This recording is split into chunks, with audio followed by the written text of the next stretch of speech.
Hello friends, welcome to Hameed electronics. நாம் இன்றைக்கி என்ன பார்க்க போகிறோம் அப்படின்னு பார்த்தீங்கன்னா, ஒரு ஹேண்டியான காம்பேக்டான ஸ்பீக்கரை பற்றி தான் நம்ம பார்க்க போகிறோம். நீங்கள் கேட்கலாம், இது என்னப்பா ப்ளூடூத் ஸ்பீக்கர் மாதிரி இருக்குது, இதெல்லாம் தான் நான் தான் நிறைய பார்த்துருக்கேனே அப்படின்னு சொல்லி நீங்கள் கேட்கலாம். தப்பு இல்லை. ஆனால் இதில் வந்து ப்ளூடூத் வராது. இதில் வந்து பென்ட்ரைவ் கொடுத்துக்கலாம், எஃப்எம் படிக்கும், இந்த மாதிரி செக்ஷன் மட்டும்தான் இதில் இருக்கும். இது வந்து கிட்டத்தட்ட ஒரு 15 வருஷத்துக்கு முன்னால் உண்டான ஹேண்டியான செட்டு இது. ஒரு கம்பெனி வந்து பார்த்திங்கன்னா எஸ்எஸ் பிரைட் அப்படின்னு சொல்லக்கூடிய கம்பெனியில் இது வாங்கியிருக்கிறாங்க. இதில் வந்து ப்ளூடூத் இருக்காது, ஆனால் இதில் வந்து பேட்ரி போட்டு படிக்கிற மாதிரி இருக்கும். டைரெக்டாக கரண்ட்டில் போட்டும் நம்ம படிக்க வச்சுக்கலாம். பேட்ரி ஆல்ரெடி உள்ளே இன்பில்ட்டாக கொடுத்துருப்பாங்க, அதுலேயும் நம்ம படிக்க வச்சுக்கலாம். சப்போஸ் பேட்ரியில் சார்ஜ் இல்லை அப்படின்னாலும் நம்ம என்ன பண்ணிக்கலாம்னா, பின்னாடி இந்த மாதிரி 4 பேட்ரி போட்டு நம்ம யூஸ் பண்ணிக்கலாம் ஃப்ரெண்ட்ஸ். ஓகேங்களா? ஸோ இதை உங்களுக்கு காமிக்கணும்னு நினச்சேன், அதனால தான் இந்த பதிவு. இதில் வந்து பழைய மாடல் மாதிரி ஆண்டனா கொடுத்துருப்பாங்க. இந்த மாதிரியான விண்டேஜ் மாடல் ஸ்பீக்கர் சிஸ்டம் வந்து எனக்கு ரொம்பவே பிடிக்கும். அதுவும் பார்த்திங்கன்னா ரொம்ப ஹேண்டியான ஒன்று, சூப்பராக இருக்கும் இது.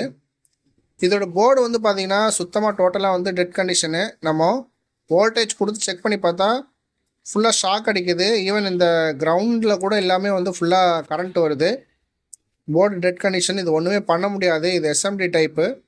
ஸோ அதனால் இதை நம்ம எடுத்துகிட்டு என்ன பண்ணியிருக்கோம் அப்படின்னா, இந்த ஒரு ப்ளூடூத் மாடியூல் வந்து செட் பண்ணியிருக்கோம். இதுலேயே வந்து நமக்கு ப்ளூடூத் இருக்கும், பென்ட்ரைவ் இருக்கும், கார்டு போட்டுக்கலாம், எஃப்எம்மும் படிக்கும் ஃப்ரெண்ட்ஸ். இதில் வந்து பேட்ரி சார்ஜிங் மாடியூலும் சேர்த்து கொடுத்துருக்கிறதுனால நம்ம டேரெக்டாக இதில் பேட்ரி லைன் கொடுத்துட்டு ஸ்பீக்கர் லைனும் கொடுத்தோன்னா வேலை முடிஞ்சிடும். கஸ்டமர் எப்படி கேட்டிருந்தாங்கன்னா, இது எனக்கு ஒர்க் பண்ணுற மாதிரி ஏதாவது போர்ட் போட்டு ரெடி பண்ணி தாங்க அப்படின்னு சொல்லி கேட்டிருந்தாங்க. ஸோ அதனால் அவங்களுக்கு ஏற்ற மாதிரி இதை ரெடி பண்ணியிருக்கோம். இந்த பேட்ரி ஆல்ரெடி உள்ளே வந்து இன்பில்டாகவே இருந்தது. இந்த பேட்டரியை வந்து நம்ம யூஸ் பண்ணியிருக்கோம்.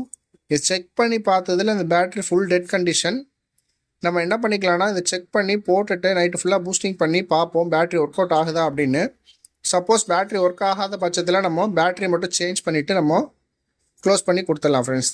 இது பார்க்க நீட்டாக ஹேண்டியாக இருக்கும், ரொம்ப லுக்காகவும் இருக்கும்.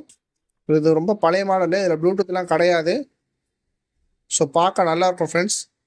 உங்களுக்கு காமிக்கலான்னு ஒரு பதிவு friends. Thank you friends, thank you so much.